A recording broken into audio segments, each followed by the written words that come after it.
This episode of the Troxel Podcast is made possible with support from ArchIT. Are you tired of standard IT services that miss the mark? Choose ArchIT for specialized, proactive IT management, BIM support, and robust data security tailored for architects. Whether you're a team of 10 or a growing firm of 50 plus, ArchIT understands the architecture industry and will empower your unique creative vision to enable you to do your best work. Embrace a technology team that enhances, not hinders, your design process. Visit getarchit.com for your free IT assessment and start transforming your firm and your tech experience today. That's getarchit.com.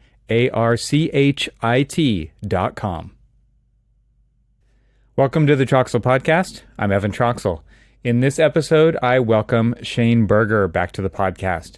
Shane is an internationally recognized leader in the advanced use of technology in design and experience for the built environment. And as a principal at Woods Bagot, he directs a vision centered on technical innovation and leads a global team dedicated to researching, developing, and applying new models of design and delivery to projects. He has lectured widely on a range of topics including design computation, BIM, digital fabrication, building performance, VR and AR, smart buildings, and digital culture and experience. Starting in the early 2000s, he was an early advocate and active developer of design computation methodologies in the AEC industry. During that time, his built work at Grimshaw Architects focused on the design of arts and cultural institutions and used an array of computational processes to synthesize geometry, analysis, and material fabrication. He also served for 8 years as a director of the design, computation, and education nonprofit Smart Geometry, firmly positioning it at the intersection of art, design, technology, and the modern human experience. At Smart Geometry, he promoted the emergence of a new paradigm for digital designers and craftsmen, where mathematics and algorithms are as natural as pen and paper. In this episode, you'll hear that before I had the chance to formally welcome Shane back to the show, we were chatting about what we were going to talk about, and it was so good I just had to leave it in. So the setup here for Shane's launching point is a tweet thread he posted about software licensing models in AEC, which I've linked to in the show notes. So anyway, if you're wondering why it sounds like I didn't welcome him to the show like I usually do with my guests, now you are prepared for the cold open. Today we talk about current and potential future impacts of AI and automation on architectural practice, the shift from perpetual to per-user licensing in AEC project delivery software, license management difficulties, enhancing productivity and improving project delivery while maintaining a human-centric approach, reevaluating business models towards valuing outcomes and performance, rethinking workflows, balancing technological advancements and the essence of human intelligence and empathy, and more. This, once again, was a fantastic conversation with Shane, and I hope you'll not only find value in it for yourself, but that you'll help add value to the profession by sharing it with your network. I'd love it if you both subscribed to the podcast and to the YouTube channel, or whichever is your preference for consuming the episodes. You can find all of the links from the conversation in the show notes at trxl.co, where you can also sign up to get an email from me each time new episodes are released with those show notes and links within. So now, without further ado, I bring you my conversation with Shane Berger.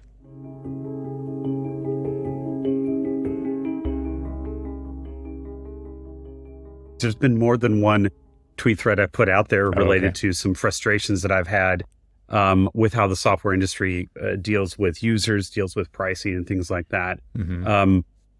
I think, to give a little bit of context to what led to this and where this conversation basically came from is that I have found that a lot of the software companies have been pricing their software based upon how they measure its use, what they consider to be valuable from a profit perspective, which I don't blame them because they're a profit-making company. They wouldn't exist if they weren't making a profit. Right. But what ends up we run into an issue is that when these things butt heads with how we actually operate as a company. So some of the examples would be there was a company that we have been working with, and I will say things have gotten better and resolved better out of this, but there's a company I've been working with from an infrastructure perspective to build out a whole visualization and analytics platform that we've been working on for a good probably 2 or 3 years now. And unfortunately, they switched over to a per user based pricing system. Now that per user based pricing system was something that works well for other industries where if someone's going to be using this particular platform, it's their full-time job. They're going to be on it all the time. Right. And it will be what they do for 8 hours a day, 365 days a year. Right. Yep. And for that, I would expect to be paying $5,000 to $10,000 a year per user for that type of thing, because it makes up the totality of your job. Right. However, in other industries like ours, this is a platform that we would only use on an occasional basis. It's something that is most suited towards early concept and schematic design, which means from a phase perspective, you're only going to be using it for the first few months of what might be 12 to 18 to 24 month long project. Yeah. So therefore, if you're going to be charging on a per user basis for that type of thing, we are paying what is full price as if someone was using 365 days a year for something that would actually be used off and on for a few months and perhaps only by a few users. And even within that set, it might only be that, someone like me might jump into it a few days. Yep. So I'm paying basically the same price at that point. And what happens then is when you start scaling that up across a practice, we are looking at something that was going to cost us $500,000 to $750,000 a year for something that was of occasional use. So that sort of mismatch between the pricing model and what our industry does and how we operate was a frustration. Now, luckily in this sort of case, the conversations with this company, they understood that better. And after a while, they were able to change the model that actually better accounted for how much that tool is actually being used. So a good example for me about this is the difference between per user pricing and consumption pricing. Consumption pricing is, so as opposed to per user pricing where you pay like $5,000 per year for that user, consumption-based pricing is if I use it a lot, I pay more. If I use it very little, I pay very little. Yeah, it's like a utility, right? Or it's like putting gas in your car. Right. It's yeah. I tend to prefer consumption-based pricing, especially for an industry like ours, where besides the core tools of Rhino and Revit, where we have our staff using them all the time, a lot of the other tools are occasional. You're going to use them a few days in a week, a few hours in a day, or even less than that. So paying the exact same price if it was your full-time job versus if it's an occasional thing doesn't work out as well. So we've been trying to suggest when we're speaking with a lot of vendors about something closer to a consumption-based pricing as a utility, as you said, or, and we've done this with a couple of other companies as well. We buy the licenses, they watch our use for 3 to 6 months, and they come back to us and say, okay, well, you have, in our case, 800 users in the system. However, only 300 actually use it on a very regular basis. So we're not going to make it hard for you to add users, but we're going to charge you 300 users. And then we'll come back a year from now and we'll top it up if we need to. So that sort of pricing model works a lot better for larger companies where we don't want to have to spend a lot of money to manage the users. We don't have to hire people full-time to manage those users. At the same time, I feel it right sizes it based upon the kind of company and the size of the company and how much you're using it. Okay, so I'm going to welcome you back to the podcast officially. I'm still that is still going to be in the episode right there. Okay. We're just going to have jumped right into it. So welcome back. It's great to see you again. I'm glad we got to see each other at AU and make this happen. Yeah. And you've been on a whirlwind tour of speaking gigs. I don't know if that's true or not, but that's what I'm going to say. And you've been presenting a lot of topics around digital practice and design technology and how firms work. And this subject is near and dear to my heart. I want to give the tech side of our industry a look behind the curtain of what it's actually like to work in a firm, manage operations, people, users, licenses, IT, digital technology, design technology, all these things. So this is a great place to kick off this episode. And you said it's good for big firms. I think it's good for small firms too, because it's even worse. In a small firm, you have way more roles combined into a single person's daily, set of tools that they're going to be using. They're going to be managing the project and designing the project and going to construction administration. In a larger firm, you do have more disparate roles for all of those things, but it still totally makes sense what you're saying because our projects last years. We don't do the same thing day in, day out. I don't need a visualization license well, maybe I do nowadays, but I didn't used to need a visualization license in certain phases of design. And so, as an example, now I think we tend to use those quite more often in many more stages of design. So maybe that's the worst example I could have chosen at this moment. But I think it's interesting. You said you're having these conversations with developers. How is it being received? And obviously you gave an example of where it's kind of working, and you do this annual reconciliation of what's actually been happening because you can measure all that.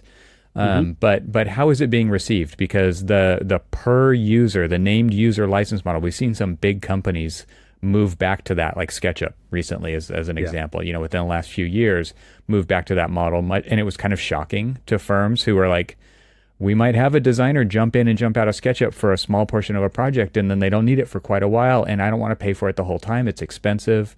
And we can't spend a lot of money on all the tools. It just doesn't work for our budgets, right? So how are they receiving this message? I'd say it's a bit hot and cold. It depends on the company. There's been some that we've spoken to. I would actually say the companies we've spoken to that are not as much in our industry. So the Miros of the world and others who are doing things with us, but are not just a core AEC tool. Yeah. Actually are treating it quite well because it's a bit of discovery for them. They're like, oh, we didn't realize that. We didn't know that's how you use it. And that's great. So it's been an open conversation. And we've been very transparent and said, hey, we'd love to show you what we do with it to help you out, to better understand what you can do to help our industry. I'm having mixed luck, arguably, with those who are closer to the AEC industry. There are a few companies out there that have made that transition to the named users where their answer and response, and I'm going to deliberately stay away from naming names in these cases, but they would basically say back to us, okay, but this is what we're doing. And that's kind of been their response. And it's frustrating because in some of these cases, the perpetual license model, especially the one that allowed you to put the licenses into a queue and then anybody in the company can use them wherever we want. Check them out. Right. Is the closest version to a consumption model without going to a consumption model, because we would be watching after our license counts. We've got our own systems internally able to actually track how we're using those licenses over time. So we'd be able to look at and say, you know what? We've got 150 licenses. We've been hitting 145 consistently, and that number's going up. Let's top it off with another 10. And we buy another 10 so that we never run out. Because a larger company like us, you don't want to run out. You start getting emails and text messages from people. Totally. So that model worked well for us. But it also probably wasn't an area of increased profitability for those who were selling the licenses. So I think a lot of the companies who changed to a named license model looked at that and said, well, here's a way that we can increase profits by selling more licenses just by switching to a named user model. And frustratingly, it's often sold as something that they think we would like. And I think in my case, it's often, I've said, I understand how you want that, but this is absolutely not something that we actually want. And we've had an increasing number of companies switch over to that sort of model, which now means that I have to start pricing it very differently as to how we do this. I don't want to be restricting the amount people use the licenses, but by going to a named license model, it forces me to either restrict it to cap it at, say, 50 or 100 or whatever we have, and then we have to internally shuffle licenses around, or we have to manage buying new licenses every few months to just top it up and keep going that direction. It doesn't reflect the realities of how a business like ours actually operates. And the managerial aspect of that, just to open the window to give people an idea of what that is like, this is a big deal. Like, just to have the staff in place to constantly be monitoring and managing and potentially purchasing and getting approvals to do all this. It's a nightmare. It's a literal nightmare with all the different software. And just so paint that picture, what does it actually look like for you guys to have to deal with that? I think the first thing is, if I think about it from a user perspective, I've got a job I've got to do. I'm working on a project. I need to either access a particular file or do a piece of work. I've got a deadline coming up in 3 days. And I try to open a piece of software and I don't have access to it. What am I going to do for that afternoon? So from a user perspective, it's incredibly frustrating, because then they have to put in an IT support ticket or text somebody that they know who might be able to help them out. Usually that involves including a principal on the chat. So hoping that the principal can weigh in on it and say, please let us get happen. Yeah. Make it happen, right? Right. In some cases, that principal will bypass us and purchase it with a company card, which is something we don't want to have happen. Because whenever that happens, we start ending up with licenses just spread and proliferating. Yeah. Right. And we don't, and all of a sudden we'll get a message from some company we've never heard of saying, are you going to renew this? It becomes difficult to manage. It's the ad hoc license purchases and spreading around with different accounts and everything is just a significant amount of work to manage just from a logistics point of view. How do you actually deal with that? And then when it gets to, say, the IT staff, they'll get it and they'll ask the question, well, what do they need it for? Is this actually necessary? So a judgment call system start to come into play. They've been maybe told that we're supposed to cap it at 50 licenses. So we either need to contact someone else in the company and say, do you need your license anymore? Do we look at our dashboards and see who hasn't used it in the last 60 to 90 days and say, we're going to remove it? For that user, that's not a good experience because they may need it next week. So we end up having to shuffle licenses around and have a lot of uncomfortable conversations with staff who are rightly frustrated, who don't want to have to deal with this sort of thing. Then when it comes to the process of, when we do need to make a judgment call, there's a lot of back and forth conversations. Can you use the free version if it's commercially viable? Someone else on your team already has a license. There's all these things that come into play when you have to deal with a per user license or you're capped in some sort of frustrating way. All of this creates an experience, I think, for the end user that is understandable frustration towards the technology teams, but those technology teams have a hand tied behind their back, either by the licensing system, by the software vendor, or perhaps from a budget perspective. But then arguably the staff also has a sort of bad taste in their mouth, perhaps even towards the vendor who put this situation in play in the first place. Yeah. And we'll have to communicate with those staff and say, listen, we're doing what we can, but the way that the vendor has the system set up, it's not easy to manage users. There's one vendor that we work with where we actually have to, if a staff member was to leave the company or stop using the software, before they uninstall the software or leave the company, they have to disconnect the license from the license manager system in the software. So say you're leaving company, I'm going to have to go up to you and say, please launch this program, log into here, disconnect your license and move onward. Say their computer crashes and they have to rebuild the computer. That license is lost for a year. And we've had that happen enough times. It's not to say our computers crash all the time, but it happens. 1,000-person company, it happens. There's lots of circumstances that actually prevent you from being able to do that. Because there's no central management interface, I have the email address of the person I have to shoot an email off to get them to add licenses to top us up, because I can say this user either is no longer at the company or they had an issue with their computer. So you see two licenses. They don't. They just have one. That's a lot of headaches that nobody should have to deal with. And it creates a sort of bad experience for everybody that's involved. Whereas very simple changes to how these licensing systems work give people the opportunity to use the tools. They don't have to ask for permission. They don't have to fight to, have one person release their license so someone else can use it. I don't understand why any company would want to prevent people from using their software by actually making additional headaches from a management perspective. There's so much in there, and I'm glad you brought up the staff leaving aspect to it, because turnover happens, and it happens quite often in architecture firms. I mean, they staff up, they staff down. There's certain firms that do that a lot. There's other firms that try to hang on to people as long as possible, and maybe it's less of an issue. But other things in life happen too. Things change all the time, or just getting new computers or whatever, right? And so there's so much nuance to this. And I think what it all comes back to is like not caring about the actual users. And it's more about looking like it's going to be more efficient, because maybe that's the expectation, is that it is going to be more efficient, but it's more efficient for the vendor. It's not more efficient for the firm itself to do all this.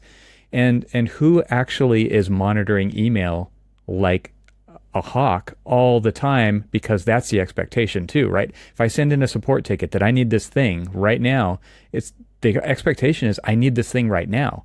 And if you're in a 1,000 person firm, that's not going to happen either, right? And so like the just the queuing times that are going to happen because of this predicament. And I just want to double down on what you said. You said maybe the staff gets a bad taste in their mouth towards the vendor. I think that is less the case than getting a bad taste in your mouth about your own IT department, your own DT department, because they're the ones telling you no. You can't get into all the nuance of why this is happening like this, that it's actually the vendor that's forcing us to do it this way. And again, I think it's about the vendor not caring about the actual end user of the software by creating these systems. And so it does suck to hear that they're receiving this in a cold way, for the most part. I even had a conversation just over the last 2 days with a company that provides generative AI image creation services that doesn't offer an enterprise approach. So their answer was, well, just set up individual accounts for every single person. Well, we've got between 75 to 90 people in the company who are playing around with these things. And that is now 75 to 90 people, individual accounts linked to my work Amex card. And that's not how this is going to work. So, and I've had this with lots of different companies that you could create the most amazing piece of software in the world. People could absolutely love the features. If you make it a nightmare for IT and design technology staff to manage the system, I'm likely just going to say no, because we don't want to put ourselves in the position of being the people that's having to tell staff, no, you can't have it because the licensing is preventing us from doing this in this way. It makes it really hard for a company like ours ultimately to be able to manage this type of stuff. Staff members shouldn't have to even know anything about licensing systems. Right. They should not have to care. Should be completely transparent. Right. They just want to do their jobs. They want to be able to open what they need and get access to what they want and use it. And then they shouldn't have to be doing, I have to release my license, or who do I need to talk to whether we've hit our quota in the studio for such and such license. That should never be a conversation for them. And ideally then, you should make the lives of the technology staff in the company easier such that we're not having to then explain that or have to be the bad guys to tell people no in that situation because you've made the whole situation more difficult. So I do very much steer away from a company that's going to increase our management overhead. If we have to start adding staff whose entire job is to just managing users and data in these systems, you start building up enough of that, it gets incredibly frustrating and difficult to deal with. And even like a token system, which is another weird version of the consumption / prepaid, it's weird, right? You don't want to have a staff member like running out of tokens right when they're on a deadline, for example. So that's not a good solution either. Yeah.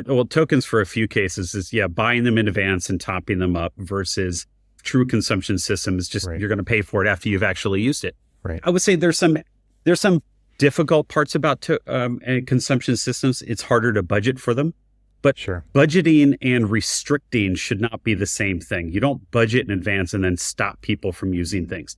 A budget should be an estimate of where you think you're going to go. And in any consumption-based system, you should be able to watch the analytics to see ultimately where they get to. The other frustrating thing about token-based systems is I'm generally not a fan of abstract currencies in order to pay for these things. Right. How much is that? One token is $1.90 US dollars. Like, what does that actually mean? And what does it mean to consume those tokens? Again, this seems to be adding a layer of abstraction to something where in the gray areas and the gaps in between, it will inevitably be more profitable for the software company versus just paying for actual consumption. Yeah, like just defining the value and how much it costs to achieve that value, I think is a reckoning that really needs to happen. And I guess we could continue to flog this, but do you want to talk about who's doing this right? Like we don't want to name who's doing it wrong, but is there anybody that springs to mind that you are enjoying their licensing model that you want to give a shout out to?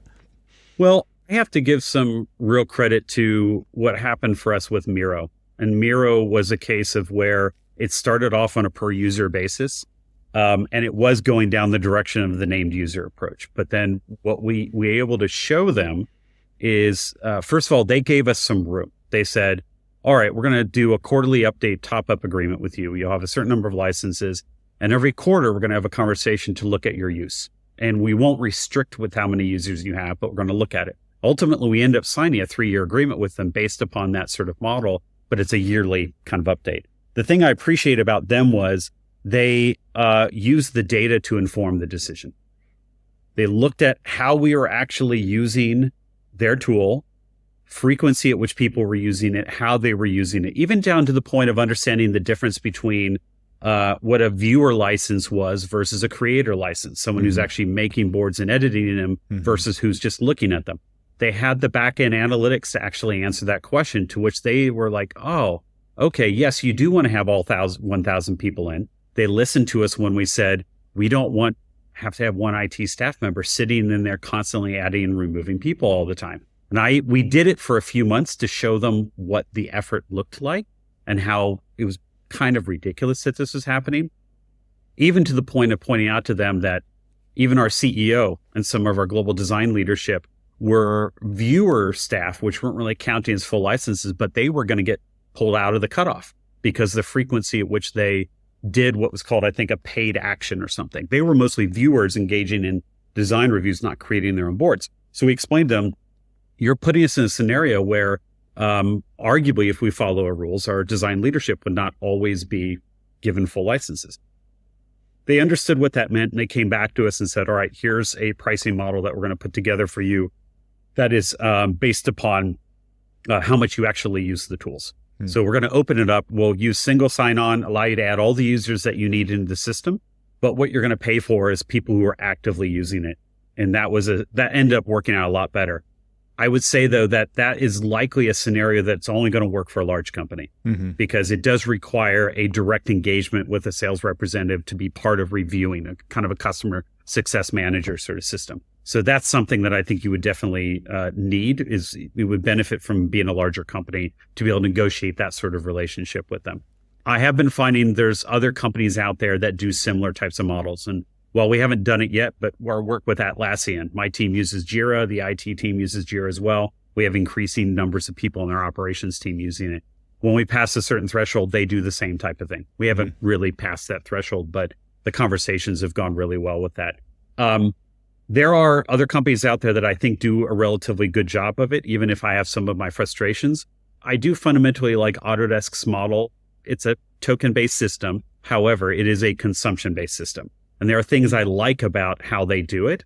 And it puts us in a position where it does right size it based upon how much we actually use the tool. Now, granted, it's not recorded hourly. It's if you use it during the day, you pay for the whole day's worth. I can maybe understand that sort of scenario, but I do appreciate their approach on that because that is closer to actually paying for our real use. Other companies like McNeil have kept to the traditional perpetual license model. And in that sort of case, I think we own something like 150, 160 licenses, and it covers our whole company globally that actually use it. Our peak use period is pretty much when we get to New York City evenings and West Coast afternoons and Australian mornings. I think that's typically our peak use, or a little bit further when China starts to come online. But we have purchased it based upon that amount, and we're able to watch using their analytics to see when we're peaking up to that particular level. So that's the traditional older style perpetual license model, but it works really well. And we keep buying licenses and nobody loses their chance at a license. There's other companies that have done perpetual license models, though, that have not provided analytics. So one in particular I won't mention, but around some visualization tools we've run into where it is a perpetual license model, which is great, but they don't provide any insight into how much we're actually using. Yeah. And we're having trouble internally recording how much it's actually used because it's a plug-in to a tool. So it's not easy to actually get insight into it. So that's one of those ones where we have run into issues where we don't end up topping up licenses until we run out and someone starts talking to us about it. But we also don't know if we can downscale licenses. Visualization market is really competitive. There's lots of competing tools. We have people trying more than once. We might actually be able to shift the balance of licenses between them. But unfortunately, we don't have enough insights into how much it's actually being used. And you can deploy kind of insight machines on your side of the pond as well, right? But again, more to manage, more to watch, more to track, a lot more conversations with users. Right. A lot of these companies have their own tools. Sometimes they will allow you access to those analytics. So that is great. Good example, actually, also on the positive side is the company AVAIL that makes the Revit content management system, which is our preferred choice for a system. They have provided us with Power BI. I think it's Power BI. I could be wrong, but dashboards that gives us insight into the actual use. They're another company that also has given us open access or unlimited access, but we top it up every year. We have conversation with them to say, this is how much we're using and how much we pay. So they watch what our numbers are, and they provide access to all the analytics for us to actually understand, is it being effective? Is that good for us? It's something I would like to see more of from other companies. So they either provide the dashboards or give us access to dashboards to pull data in. If those aren't the case, we end up having to use some of our own tools. So we're in the process now of consolidating our tracking systems on all of our various tools. And that's everything from commercially purchased software, where they sometimes provide analytics, to platforms which we have no analytics, and we're having to use systems built into Windows to be able to keep an eye on how much people are using a tool, down to some of our own tools that are plugins, automation tools, so we can track how much people are using them. Yeah. Really, for us, it's a combination of wanting to know, are we investing our money in the right place? Do we need to buy more licenses so people don't run out? But also ensuring we're providing the right balance of support. So if we start seeing significant amount of use in one tool versus another, it might highlight to us to say, we should be investing more energy in keeping that up to date. If it's a tool we've built, maybe providing updates to it, but also making sure we can support the users. So our analytics work is going to become pretty important, I think, over the next 6 months to try to pull all those dashboards together. That was a really nice, unplanned, unscripted high five to AVAIL, who's also sponsoring this episode of the podcast. Yeah, there you go. That's great. Now, it's I appreciate when companies understand the needs of what an architecture practice is looking for and do something that suits and balances without it is how those companies operate. AVAIL's been one of them. There's, as I said, Miro, not from our industry, has learned and has helped with it. There's others that I'm out there that I'm probably not remembering at this moment, but I do appreciate when it's a more reasonable conversation about how the tool is actually being used. This episode is made possible with support from AVAIL. AVAIL makes the best software to manage all of your AEC digital content. Dedicated to developing tools that save AEC teams time, AVAIL has now added Revit Application Version Management to its suite of content management capabilities. Once a painful manual process, Revit application versioning is now automatic for AVAIL customers. Publishers simply upload files to an AVAIL channel, and the files are automatically converted to newer versions from Revit 2021 through Revit 2025. For users, the experience is then seamless. They can search, select, and utilize the Revit content in AVAIL, regardless of what Revit version they are working in. Inquire about a demo of AVAIL and its new Revit Application Version Management features today at getavail.com/request-demo. My thanks to AVAIL for supporting this episode of the Troxel Podcast. And now, let's get back to the conversation. I feel like that's more of a partnership. Like they have a genuine interest in the value you're deriving from their tool to do your work, right? It's not just to have this relationship with them. Like you're not buying their software just so that you get to talk to each other, right? You're employing it for a purpose. And if they're genuinely interested in what people are getting out of that and what you're doing with it, that partnership, I think, does lead to the kind of relationship that you're talking about rather than the other way around. Yeah. I think we've had some successes with that. We've had some frustrations. I think most of the frustrations have occurred when this is a company that provides the same software to multiple parts of your industry that may be used in different ways. So an example would be a software that is used by contractors and architects. Well, which one do you price it for? Right. Do you price it based on what the contractor is going to look for, which they tend to have a larger ability to spend money on software than an architecture practice, or what the architecture practice is going for. And when we have imbalances or differences like that, we usually run into some differences of opinion about how we should price it. And in contrast to manufacturing, where you're making widgets or you have an assembly line where somebody does a specific thing day after day, to your point much earlier in the conversation, this is not that. This is an architecture firm is not a company that makes the same person makes the same thing day after day after day. It just doesn't work like that. Project teams disband, come back together in a different amalgamation to tackle a new project at a different phase in a different part of the world with all these differences amongst multiple years throughout the phases of a project. And that, I think, is something that is different. I don't know if it's unique about architecture, but it's definitely different than like when Miro comes to you and they're working with somebody like GE, let's say, who's making jet engines. Like that's going to be very different from what an architecture firm does, right? So it's really interesting to me to hear that they were interested in finding that out and not just sticking to like, this is how we do it, which is the answer that you also showed as a contrasting answer. It's like, nope, this is how we're doing it. And not willing to listen, not willing to maybe care about what the users actually need. And so just maybe to wrap this part of the conversation up, have you actually gone through, and I assume the answer is yes, but I want to hear it from you, to just say, okay, that tool's gone. Like we can't use that tool, at least until we come back and revisit it at some other time? Yes, it's hard to do. And I would say I'm not always People successful love their at it tools, man. Yeah, they do. And I get it. And I understand because it's what you've been using for years or a decade or more. Right. And it's the instrument that you are used to expressing the work that you're doing. You're efficient at it. It's like learning any instrument. You're going to say, nope, you're not going to play violin anymore. Here's a trumpet. What am I supposed to do with it? I have lost my ability to execute on the work that I'm used to doing. So it's disruptive for what is already a stressful, high-paced sort of profession. When you are removing people's access to the tools and systems that they're used to using to do their job, it's a significant stress. It's a high level of frustration. But yeah, we've had situations where we've had to basically say, well, we no longer use this particular tool. I'd say it's more common that we limit its use.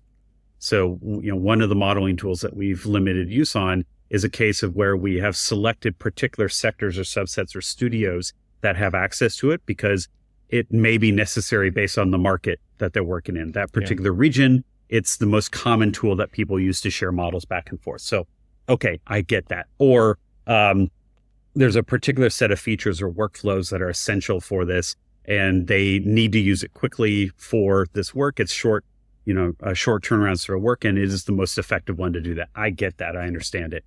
That desire to have an individual choice of the tools that you use runs up against not just things from a cost perspective, but also from a collaboration perspective. If we don't try to unify around a small subset of tools, when you start sharing projects from studio to studio, it becomes next to impossible to actually be effective on that. So if one person is using a completely different tool than everybody else is, then that person is kind of separated from how the rest of the group is actually going to operate. And you have immediately some built-in inefficiencies. And people say, oh, just export your 3D model. And you lose something every single time. You lose stuff every time that happens, right? That's the biggest downside to that. It's not just that you've lost things from a technology standpoint. It's lost from a workflow standpoint. You have now decoupled the work of one person in the team from the rest of the team. Right. It effectively just turns into, okay, I see what you have over there. I'm going to look at that while I'm working on what is our main tool that we work within. Yeah. And then when you decouple those sort of processes in delivery, you have inherent inefficiencies, even beyond issues of file formats. Yeah, for sure. I want to shift now to maybe the future of the profession, but I want to kind of couch that, at least get into it with tools. And so you mentioned AI earlier, right? And so we're seeing changes happen. We're seeing disruption happening. And you also talked about kind of the limiting factors of licensing for enterprise and things like that. But let's start to talk about AI and the future of the profession as a lead in, because obviously the future of the profession does not equal AI, right? So I want to talk about that in a bigger scale, but in a way to get there, let's just talk about kind of the emergence of AI and what that's meant at Woods Bagot and for you and your teams. Yeah, I think we've been keeping an eye on what were the potential opportunities for us for many years now, but it wasn't until, and this is probably the same for a lot of architecture practices, tools like Midjourney and Stable Diffusion and DALL-E coming out in combination with ChatGPT. And I think for us, it was initially catching up to what the conversations that everybody was having around those tools, where we think they would be of value to the practice, where we think there are some concerns and limitations for each of them. But at the same time, actually trying to project forward, well, what's next after this? We didn't want to be in a position where we're always running to catch up, and every 3 months there's something new. When I presented to our shareholders conference just 2 weeks ago, I ran a 2-hour afternoon workshop on AI in architecture and design. Wasn't just 2 hours of presentation, but a lot of back and forth and debate and discussion about what this means for us as a practice, and how does this fit with our credo, how we approach our work. One of the key things to point out was that just the week before, it was when OpenAI's Sora came out, the video creation tool. Not something I had in my presentation, but of course I added it right in there and just basically explained to everybody, these sort of innovations are happening on a regular basis. So what are the fundamental trends? What are some of the things that sit underneath this that gives you a sense of what direction these things might actually be going? And that was where we kind of ended on a series of topics that should be discussed.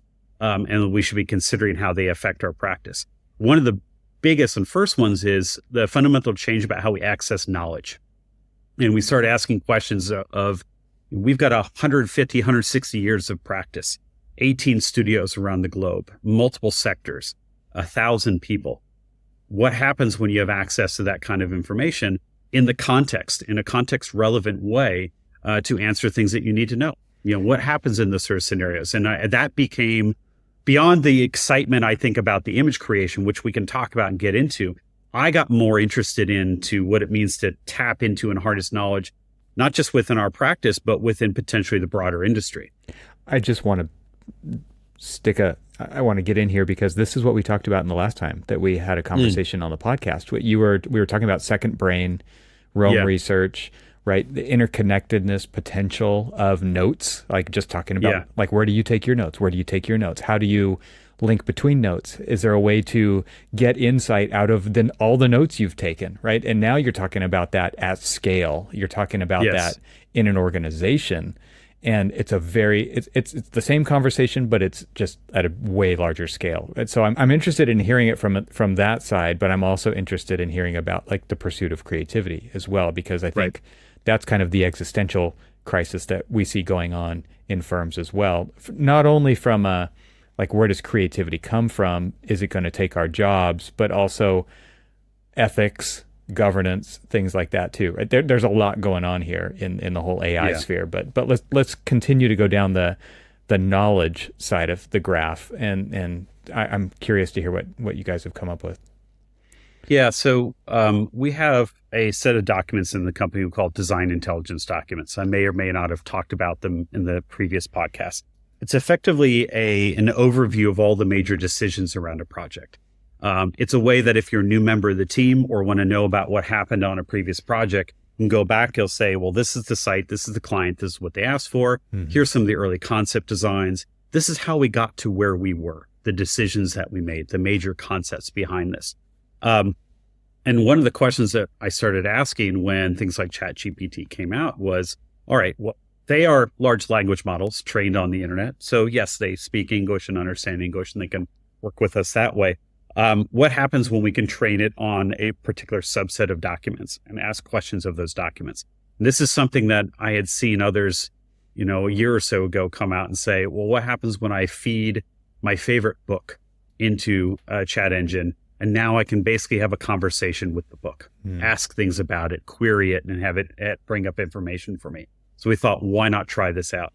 So we actually use some of OpenAI's tools via our Microsoft kind of enterprise agreement to build a version of a chatbot that was a design intelligence knowledge chatbot. We just fed it 50 of them to start off with. We had to do some work. I would say that it's not the easiest thing in the world. You can't just put any formatted document into a system like this.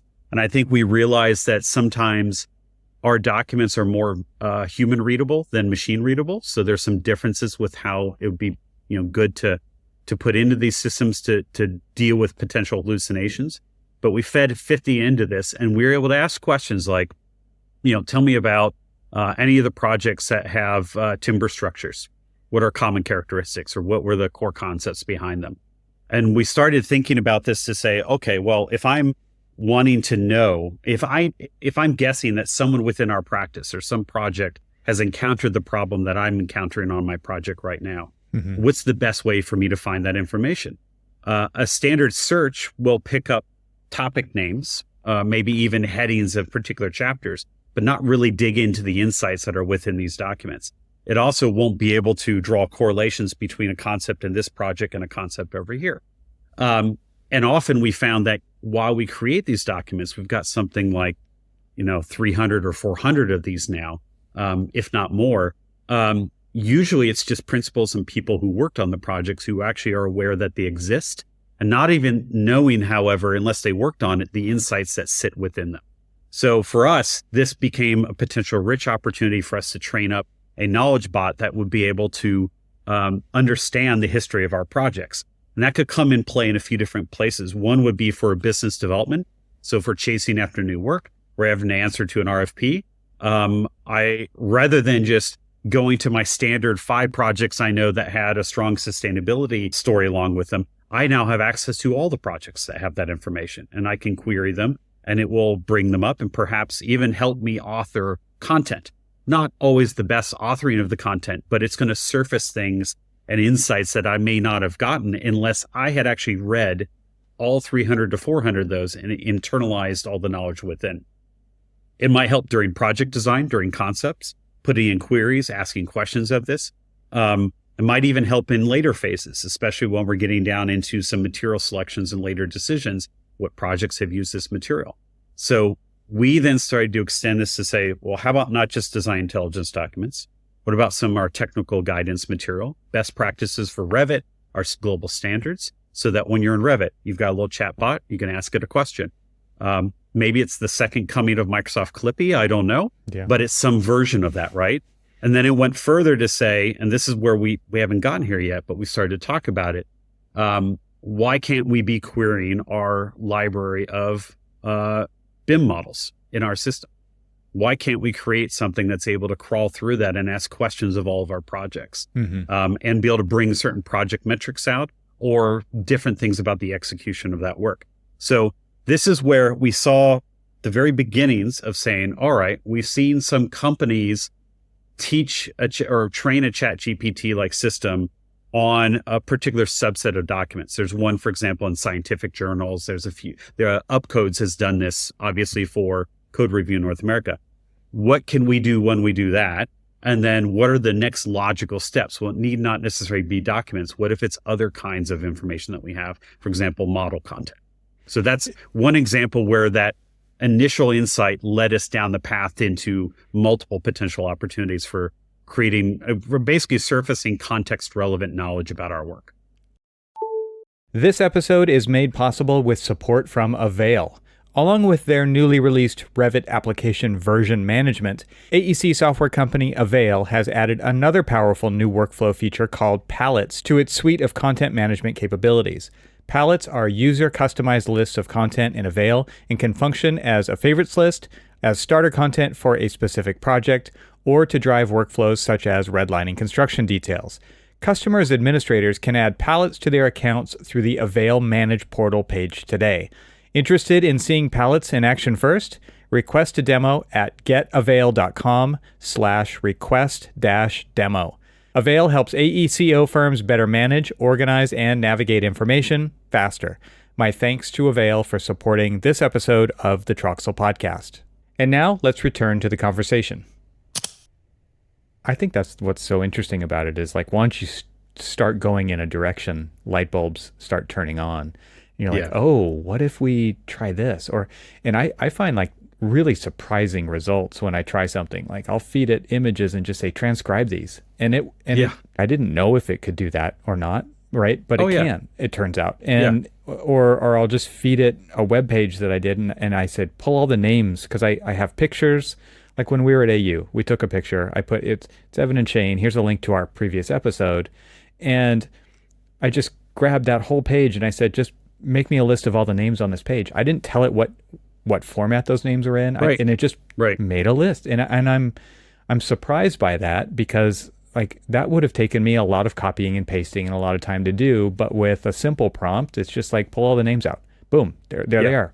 I'm so happy that worked. And I think that's what's kind of fun about this. It's kind of like when you learned how to start 3D modeling. It's like, I don't know how to build all the geometry. I'm just going to try something and see if it works.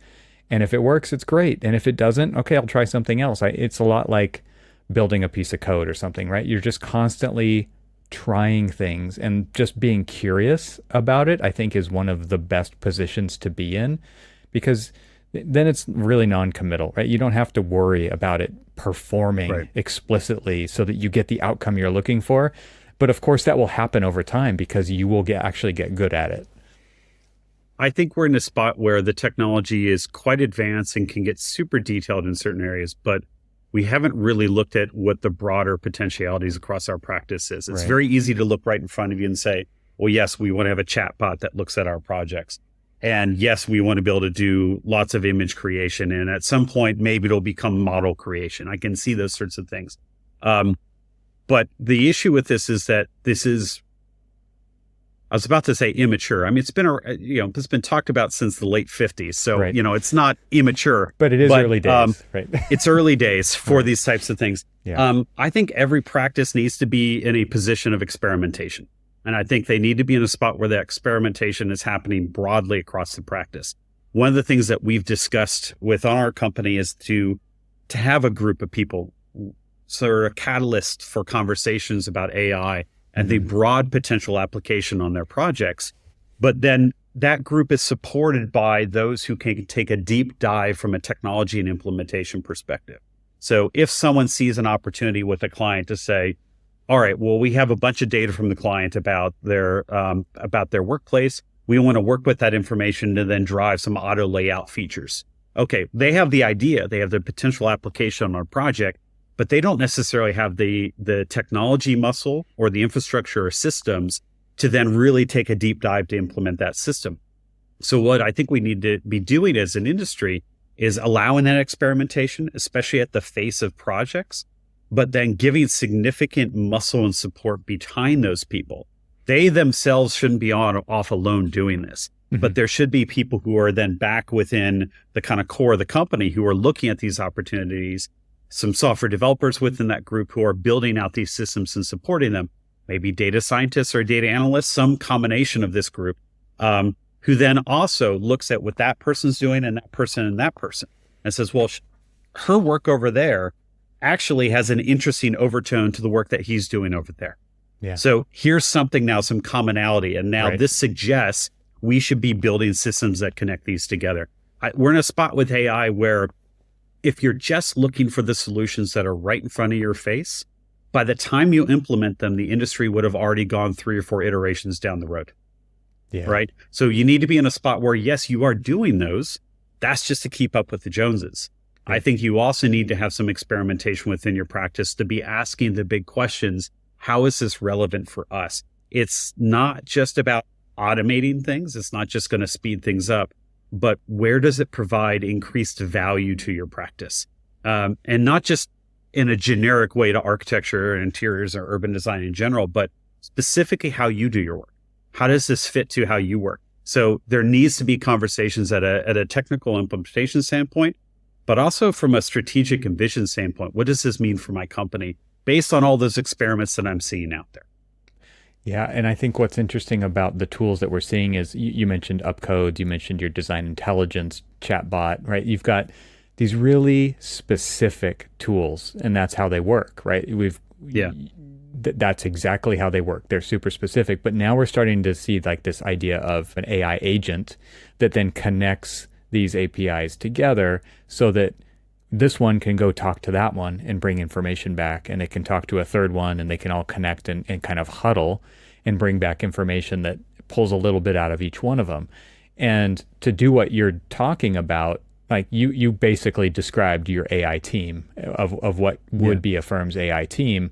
They have to have that big picture. They have to be tied into the business side and talking about strategies and the culture of the firm and what the values of the firm and the specific roles and tasks that people have to do on a day-to-day basis, and start to link up what problems and challenges do we actually have, and then pick the right tools for the job, but have a really great understanding of all the tools on offer. And going back to like the budgeting and the user license thing, I think it's making things actually way more complicated, because we're seeing a boom in all of these tools, right? Just AI tools alone. If you just kept it in that bucket, there's hundreds and hundreds and hundreds of them all of a sudden, and they're all going straight to the users. They're not going through the traditional channels of how you would implement technology in a firm.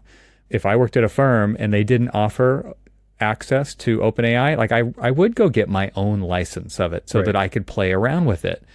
But because OpenAI is talking directly to me, or making me able to do that. So talk about a nightmare for a firm, right? Like, to go back to our earlier, and budgeting and figuring out, like, crystal balling how much we're going to spend in different categories over the year. It's just a big giant guess, right? Like, we don't know what tools we're going to be using, because we don't even know the projects we're going to have this year, right? So I think there's always going to be some of the usual suspects that, of course, we're going to use this and that on this project because we always use this and that. But there's all these other things now too that are proving to be incredibly useful, or we're experimenting, right? We're trying to find that out if they're going to be useful or not. And then we have to keep our fingers on the pulse constantly over time, because they're also changing and updating, and they're pivoting quickly as well. We see that happening all the time. So from a DT, IT perspective, bigger nightmare, bigger team, like what do you have to do to actually keep abreast of what's going on? Right. I mean, unfortunately, it does end up needing to have a bigger team to cover this amount of spread between different tools that are out there. Yeah. I mean, we don't, the work happening on image diffusion is mostly myself with another member of my team who have been experimenting with it for a good year or more. But even then, there's a number of the tools that we haven't had a chance to properly try out, or really to push ourselves through. I can think of at least three, maybe four tools that are being used in our practice in terms of image diffusion right now. At some point, we'd like to get it to one, would be the ideal scenario. And we're talking with companies about which one we end up going with.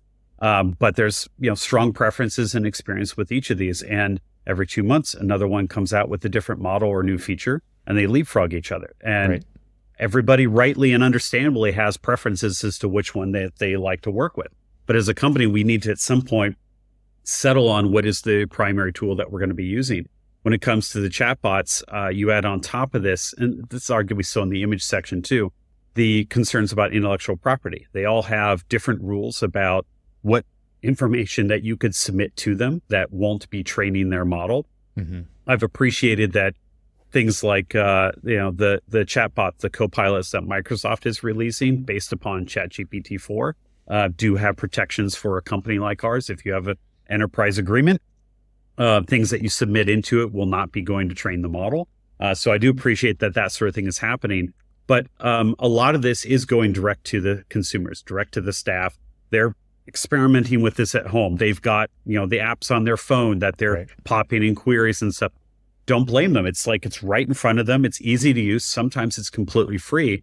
But we have to be very aware that if there's project information or staff information that are going into these systems, we have to start thinking about privacy rights, intellectual property, copyright, all those types of things have to come into play. So unfortunately, just around the time as we started creating some forms that would help us better understand the full list of things we need to consider for new platforms, there was a huge explosion of the amount of those platforms at which we need to answer those same questions. So it's getting harder to manage that significant increase that's out there. I really do appreciate, though, the significant competition that's out there. I think a lot of these companies started off by saying, well, we know how to do this with AI, so let's find the market that will work with it. And now they're starting to get feedback from customers like ourselves who are saying, hey, that's cool and all, but we really needed to do this, this, and this. A good example just with the image tools is the first versions that were out there were very much we know how to create this sort of technology, throw it out there, see what people are doing with it. Now the next sets of features that are showing up are based upon feedback that people are giving it. We've given similar types of feedback to AI tools that have been built into Rhino and Revit, saying, hey, that's great, but it actually would help everybody if if it understood the materials that it was looking at or the three dimensionality of the object in order to inform the image creation. So at one point I'm excited. Mm-hmm. I love seeing all the new tools. I love seeing the companies leapfrog over each other. I love seeing all the innovation.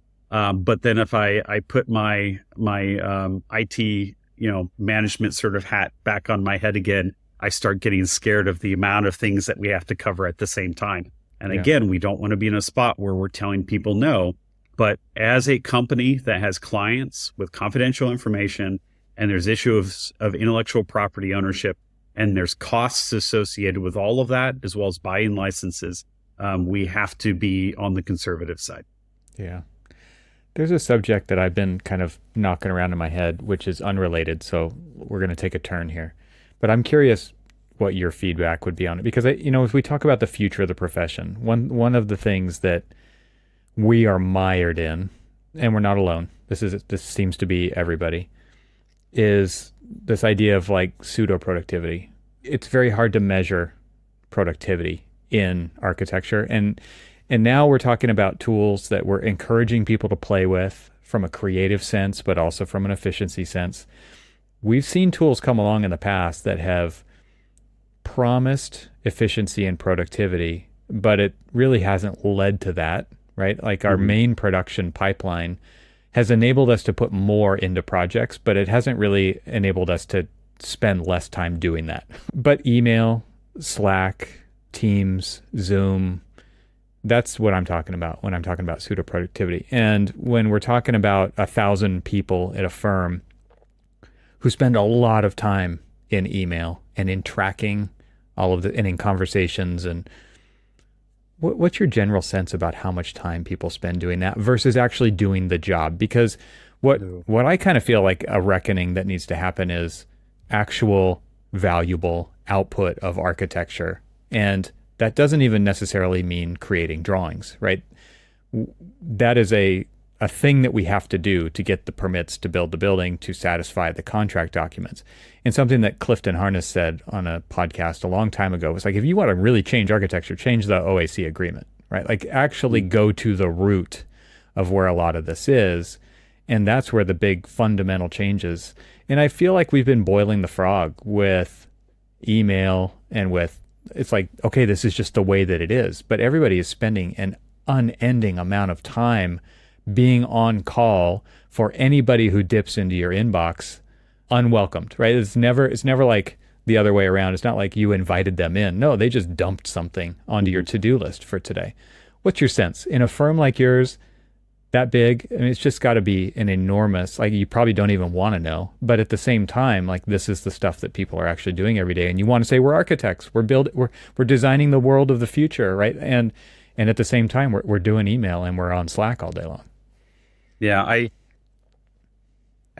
some of this is probably predating me by a number of years, although I think when I started working for architecture practices, I started doing my first internships in the late 90s. And I would see this at this point as well, because not everybody in the practice at that point had an email address associated with material. As an intern, I didn't have an email address, so people came up to talk to me and I did what I was told to do.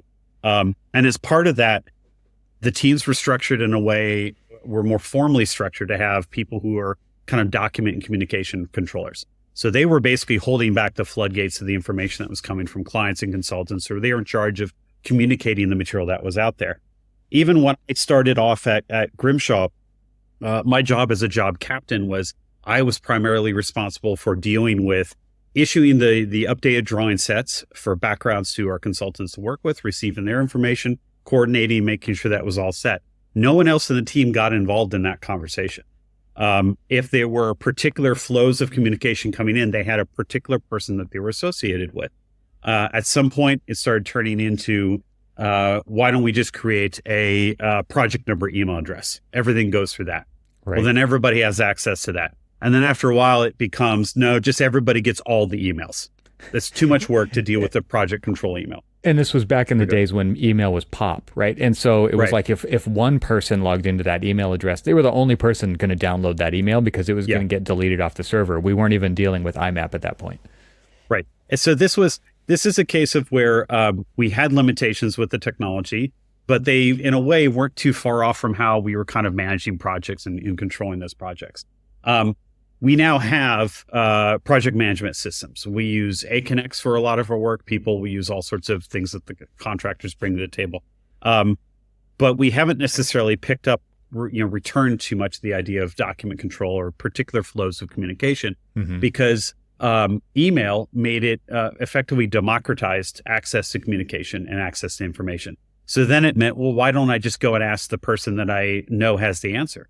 Rather than going through, I would like the answer to my question. So I'm going to email you, Evan. You're the person I know that has it. Doesn't matter if you're not don't have time to answer this. Right? I'm going to ask you, or I'm going to text you in Teams.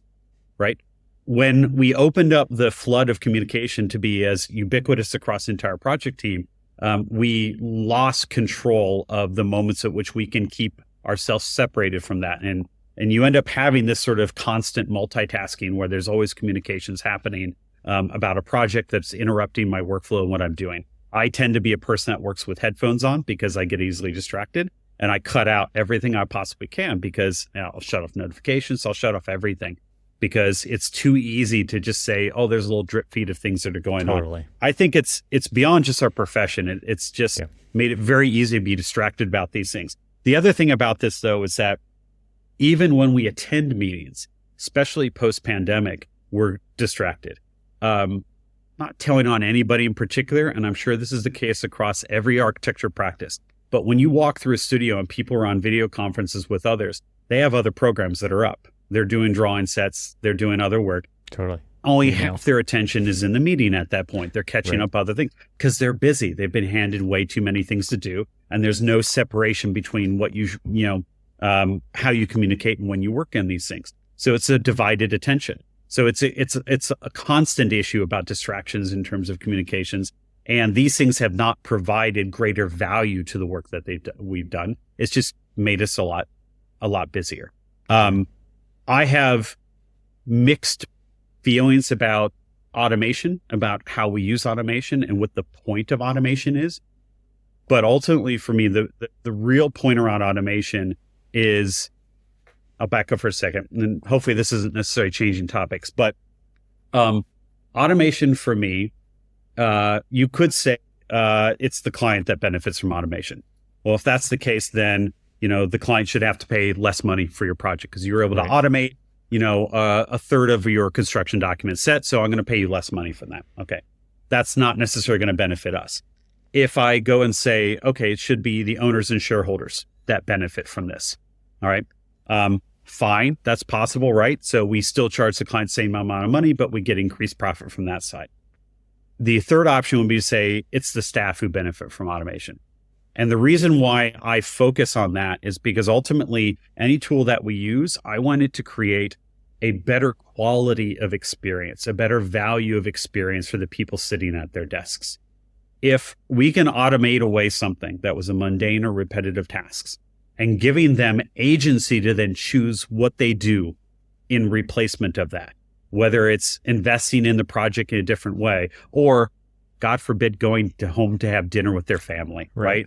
Or not working a weekend and getting good sleep.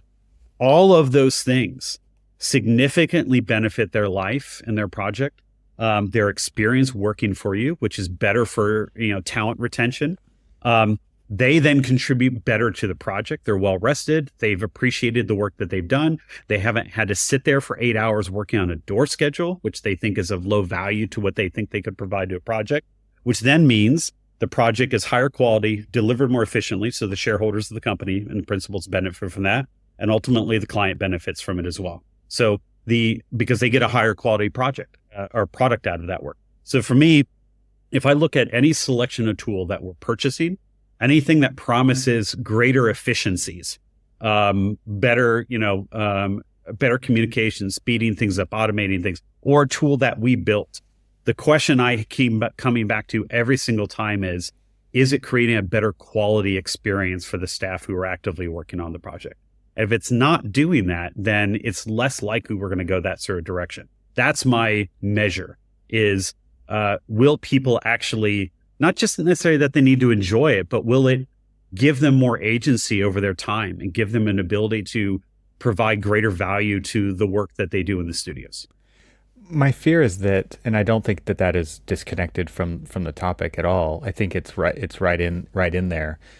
It's just a different way of looking at it, because I don't think anybody goes to work and says they're planning on doing a bad job. And I think that's why BIM has led us down the path that we're on, which is it enabled us to put more data into the project. And there is a thinking that more data is higher quality. It's a better project. It hasn't taken away how much time it takes to do it. And in some cases, in many cases, it actually takes more time to do it the right way. And so that's my fear, is that like tools will be sold under the guise of efficiency, productivity, deeper, higher quality work, but we will be spending more time because it's additive. Like all of these other communication tools that are swimming around us and distracting us, and then we're forced to use them because my supervisor sent me an email and now I have to respond to it, even though I wasn't planning on doing that today, because I need this software license. Back to the earlier part in our conversation. Like there's all of these things pulling at us, and they're all additive. Like there's never part of the conversation is like, okay, what do I deprioritize now? Because there's this new thing on my plate all of a sudden. And so that's where my fear is. And I love how you kind of bring it back to quality. My fear is that it's just more quality. It's just more. And that, right. Because we've seen this before. I think that there's like a reckoning that needs to happen at the highest levels of leadership in a company, which says like, we have to change the way we work. We have to be productive in the right ways with the kind of output. Like, why do we exist? We do not exist to process email. We do not exist to be on call for everyone all the time. And you're a global company. You have workers in Australia. There's a new bill that just passed the Senate there, the right to disconnect. Have you seen this? I heard about it briefly, but yeah. I mean, the idea of it is kind of insane and also totally expected, right? It's like, I don't have to answer emails or text messages after work hours. And what's crazy is like we're at that point. Architecture has been at this point forever, right? So this is nothing new for architecture, but it's like after hours is when I actually get work done because I'm so distracted all day long, right? Yeah. So, I mean, you have an Australian studio, right? And so I don't know if this affects you guys or not. I'm sure it does in some ways, but it's like this is kind of again, like a boiling the frog. Like this is just the way it is, and we expect it. And I also feel like a reckoning needs to happen to say, like, no, we do creative, world-changing work. We are creators of the built environment. That's why we exist. And people hire us because Woods Baggett is going to come up with ideas that we've never dreamed of, and that's why we chose to. And it's like, well, yeah, but we're spending most of our time processing email and replying to Slack messages. And to go back to a little bit of the AI conversation, a lot of that stuff is the sort of material that I would rather we focus more energy on as an industry to automate or to deal with to get that stuff away. I mean, number one, I have to say, always have to ask the question, are we spending time developing automation tools for processes we should never do in the first place? Yeah. That's always the first thing, right? Right. Should you even be doing that? But for the things that we're doing, are there better ways of us actually providing access to the answers to the question, getting you to the outcomes that you're actually looking for? It's not just that you say you need this big report. What's the outcome you're looking for? I can probably provide that in a better way, or I can build in systems or work with tools to help me kind of achieve that sort of goal. Instead, we've gotten excited about interjecting AI into the creative work, the thing that a lot of us love and value and that we think we provide additional value to. What I'm really appreciating about these conversations that we're having within our practice right now is, in addition to looking at what we automate and where there's inefficiencies and problems in, any of our processes that we think we can be better at and do better at, we're also asking some real questions. What is the human intelligence value? Where do we combine an AI and an HI or a human intelligence component? And what does this help us revalue about what we as designers, as architects, interior designers, urban designers, consultants, value about our work? What's unique about what we provide to our clients? So it's actually turned into a really interesting, empathetic conversation. How does empathy come back into it? Understanding what others are thinking and how others are working. I think we're going to get to this point where, in my reference for this is the MIT researcher Marvin Minsky's concept of society of the mind. We're going to get to this point where we're going to have a collection of AIs around us, this sort of society of the mind of AIs that help us automate portions of our processes and the work that we do. But my hope is that the end result of that is we become much more empathetic designers and people out of that, because we can get rid of more and more of these things that are less necessary for our work and actually bring those qualities, those uniquely human qualities, to how we design, how we work with our partners here in the studio, how we work with our partners outside, and how we work with our clients. So I think we've hit this real point of tension of where our industry feels like it's not as efficient as it could be, but we're overloaded with things that we think aren't of as great value. Mm-hmm. I would hope it brings about real questions about what outcomes we're looking for, but also what value we bring to the table.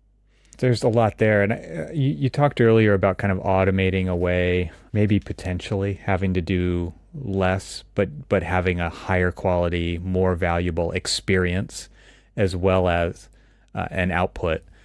Mm-hmm. I'm curious what you think about the idea with when AI gets involved in the creative process. So you just talked about kind of augmenting people, kind of co-designing human intelligence, artificial intelligence, augmented intelligence. I don't know. There's a lot of ways we could play with those words, but what kinds of things are you seeing there that you said you're playing with this? You've got a couple other people in the firm playing with this.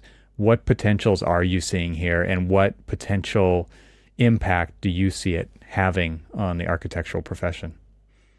Right. So I think the way that this came up in a conversation with our principals a few weeks ago, and I gave a presentation to our global studio just last week about this. We were asking the question, can AIs be creative?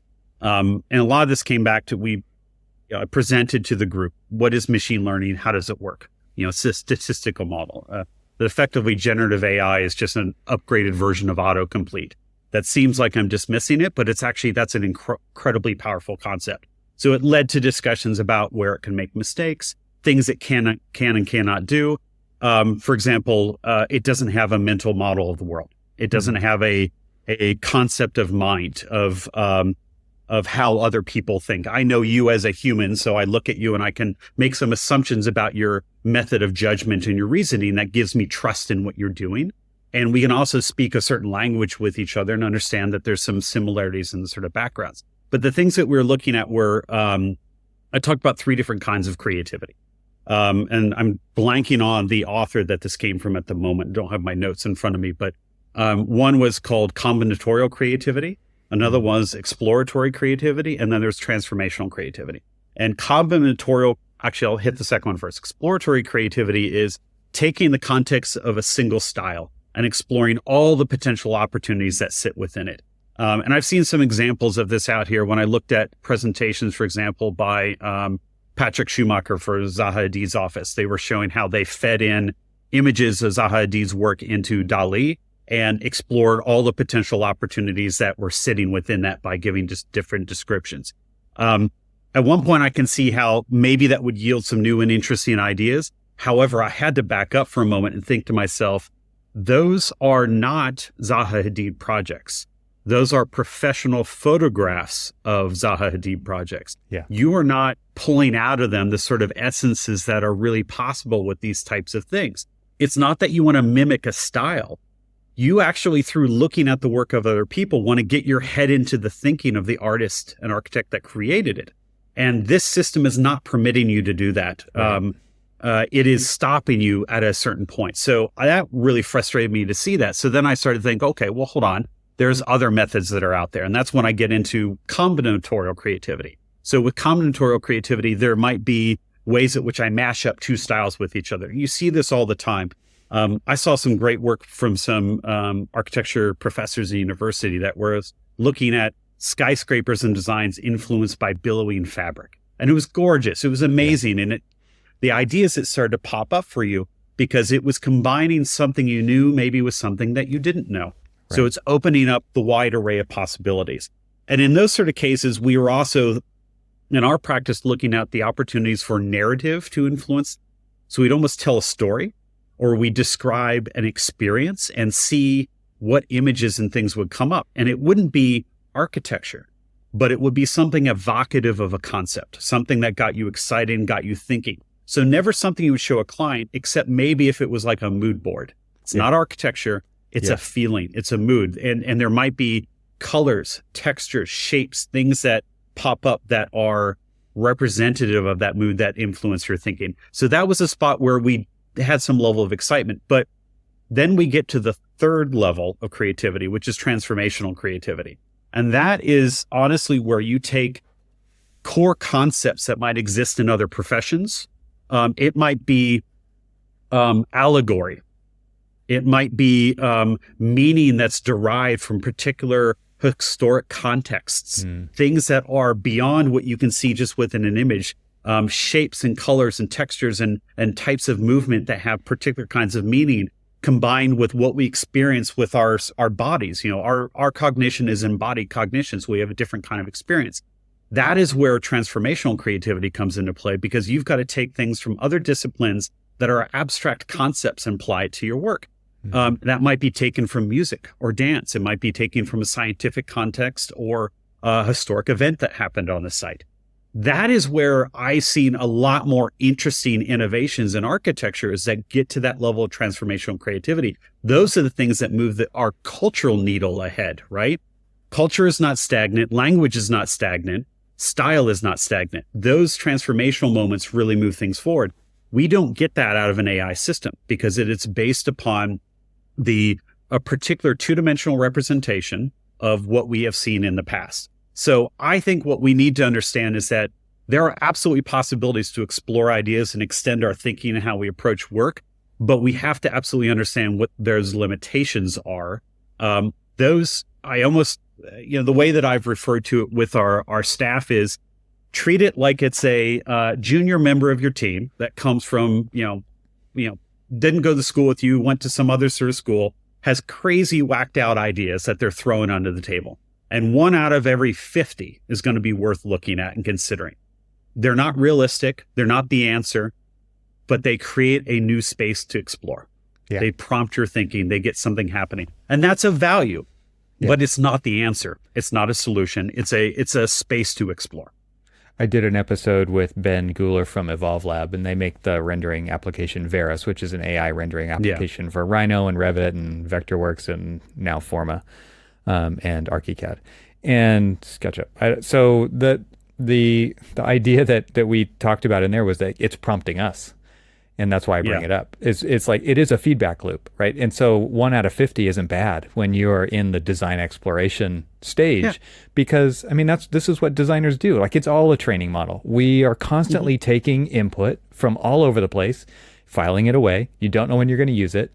And then the opportunity presents itself. And creativity doesn't happen when you want it to. It just happens, right? We can't explain that, but it's like, we're connecting dots. That's what we do as designers. I love talking to you about this, Shane, because, and maybe this is a total aside, but I think it is so important for somebody in your position to come from the practice side. I think that is so key, because the things that you're talking about, and then you get into implementation and licensing and application and all of these things, but you're coming at it from a really pure place of like the pursuit of our craft. And that to me is so important. And there's a lot of people out there like you who are in positions. And I just think like it is a huge advantage for firms to have somebody come from that perspective or that approach or that way of thinking about it, because it's about architecture and you're constantly bringing it back to architecture. You're not just trying to solve this very narrow problem. Sometimes that may be a narrow solution to a much larger piece of the puzzle, but you're looking at it at the puzzle scale, right? And I think that's really cool. It's really interesting to think about the hit rate of interesting things, and but that's what creativity is. Like, it's funny that people want to throw up a red flag and be like, it makes mistakes. It's like, okay, I make mistakes, you make mistakes, we all make mistakes, and sometimes the mistakes lead to unexpected outcomes, surprising things that all of a sudden that's a new path that wasn't available to us before. Like Bob Ross, the painter, said, happy little accidents, right? It's totally true when it comes to creativity.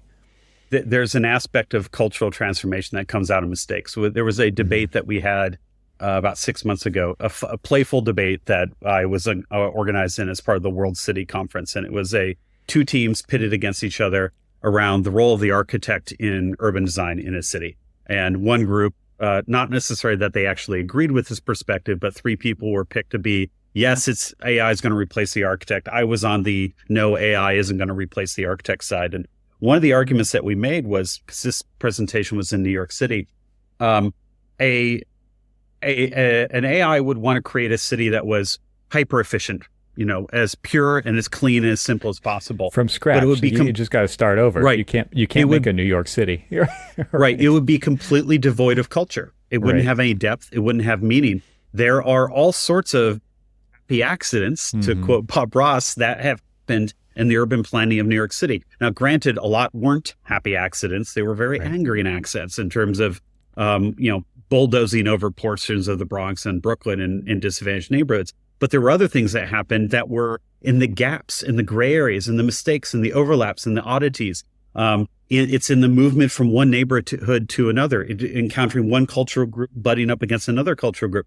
Things that an AI would want to make more efficient and organized and more productive with a completely different set of goals, where we have actually appreciated those accidents and differences and what happens in a temporal quality over time, what changes over time.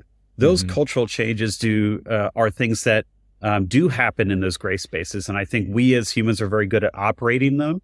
We're also very good at, because we're not a black box, people can have a theory mind about what others are thinking about. We can work with each other and make our way through these changes and make compromises and come up with solutions together. Those, again, are some of these unique qualities as humans we have. And I also just keep coming back to there's multiple types of intelligence that humans have. And those are the things that we have to end up bringing to the table. AI will absolutely be part of our work. And it will be in multiple aspects of our work going forward. But we have to come back and ask the question, why are we doing this in the first place? What's the role of our practice? What's the role of our profession in the industry? What's our role in society and how we interface with the people who are ultimately going to inhabit the spaces that we create? And it's their experience that we should be aiming for. So if there's a way for AI to help provide a more positive experience for them by helping us do some of our work, by maybe automating portions of work so we can focus on that end user in the end, then absolutely we should do it. And my hope would be anybody leading strategy in a technology practice has to look at it from that kind of perspective, because that's ultimately your goal. It's not just to save money on your next contract with a large software vendor. We have to do that, yes. But in the end, the reason why you were there is to ultimately help the designers in that practice create transformational experiences for the people who live out in the built environment. That's your goal. If you help them get there, then you're successful. I kind of want to end the episode right there, but I'm not going to. I want to just say that like it's through failure that learning happens, right? And you cannot learn without failure. You're just going to be regurgitating the same old crap. I mean, that's one of my concerns with AI, is that we're just going to keep regurgitating the same crap because it was trained on the internet and there's a lot of crap. There's a lot of garbage in and garbage out. So I'm concerned about that. But the idea of the imperfections in New York City, to your example, like there's something also to be said about it, that it is exactly perfect in all of its imperfections. Oh, yeah. Right? There's something amazing and beautiful. And there's these moments that you could have never planned for those, right? And there's something really special about that. And that is what makes it incredibly human. Like, to get back to the whole why we do what we do part of this, it's for the people and to create experiences and to make their lives better so that they can better contribute back to society and their community and their families and all these things. Like, architecture elevates the built environment, and it has the ability to do that. We literally, it's so weird that this has come up 3 times in this episode, but we literally can change the world, right? And we're concerned about so many things, the environmental impact, and there's just so many layers to that. The building code and health, safety, and welfare, and the human experience, and all of these things, that it's just an incredible profession to work within. And at the same time, like, we're so run down by all of this stuff that happens on the day-to-day basis, on the distractions, doing so much email, worrying about licensing, and like all that's just getting in the way of us doing the thing that we're supposed to be doing, that we actually can contribute to the world. And I mean, this has been a wonderful conversation to have with you. I really appreciate you taking the time to hang out with us today. I'm really enjoying where things are going right now in the industry. And I really appreciate that, at least for us in our practice, but this is happening lots of places, is the buzz around AI has focused the attention back on human experience and what we do as architects and what our role is. And I, in a way, I think people wanted that to happen when BIM came along, and it didn't. BIM kind of kicked the can down the road. It automated some things for us, but it didn't necessarily increase maybe the quality of what was being delivered or the value which we are providing to society. If anything, it kind of pointed towards how dependent we are on technology to actually deliver on parts of our work, all those additional drawing sets that we now had to create. This is actually starting to ask the question, what is our value and what are we supposed to be providing? I don't agree with some of the heads of technology companies who seem to think that, in 5 years, architects are going to disappear. They don't understand what we actually provide. But I do think we as an industry have to step up and advocate for ourselves, but also really point out, where there are opportunities to use AI to then provide that kind of unique human value that we do provide to the built environment. I guess this prompts me to ask you, maybe a final question, but at Woods Bagot, or maybe just in your head, have you started to think about changes in business model that are going to need to happen?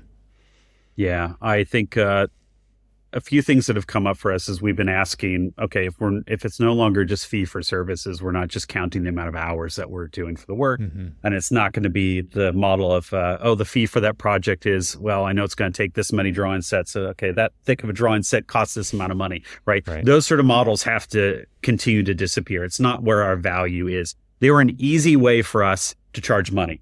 Maybe it's similar to what we said at the previous conversation at the beginning about licensing. It's the easiest way for us to just have an answer of how much to charge, but it's not the value we're actually providing to the end product.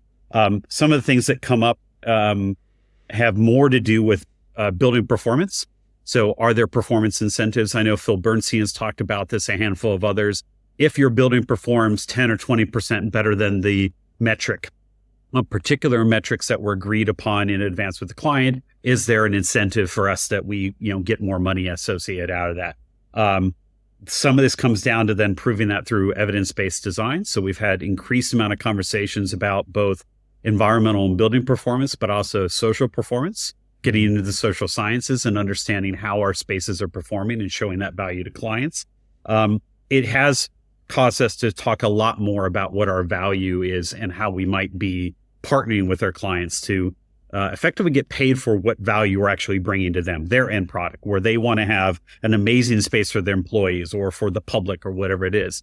I don't know that I necessarily have an answer, but it's something we're absolutely very actively looking after right now. And there's some real questions as to whether it might be a multitude of answers, depending on the kind of service and the kind of sector that we're working with. What works for retail might be different from workplace and might be different from residential versus transport. But your leadership is open to having those conversations, and it's not this is definitely something that just keeps getting kicked down the road, right? It's maybe someday we'll have to think about that. It's literally happening right now, where the value proposition has to be stated for where we add value to the process. And I like what you're talking about, extending that into building performance over time. You talked about the temporal nature of that. Projects don't stop when the occupancy happens, right? It continues, and therefore I think there is a huge opportunity for us to continue to have a relationship with a client to ensure that happens, because the prototypical nature of buildings is just that. You have to prove it once the building is built. So this starts to lead into ideas about having a real research arm of a company as well, because you can't just ask dumb questions. You're going to get dumb answers at the end. And truly taking the time to understand empathetically what clients are experiencing in spaces. Because if you just send a form over the fence, they're just going to check boxes. They're going to take the least path of resistance to get that form done because they're just being forced to do it.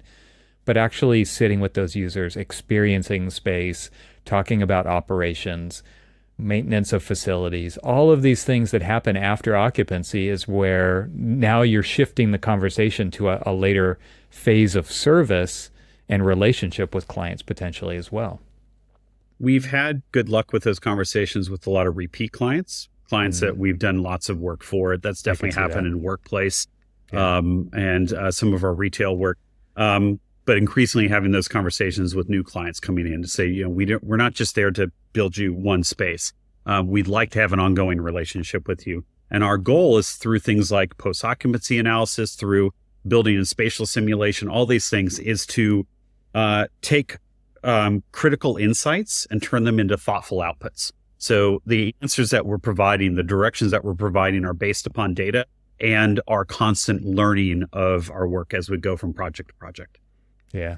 And that's where this feedback loop with your GPT and your design intelligence could really benefit your firm over time, because if you're continually putting in high quality insights and things you're pulling from clients of projects, and that is generating the feedback loop for what's coming next, you could really see this stepping up over time.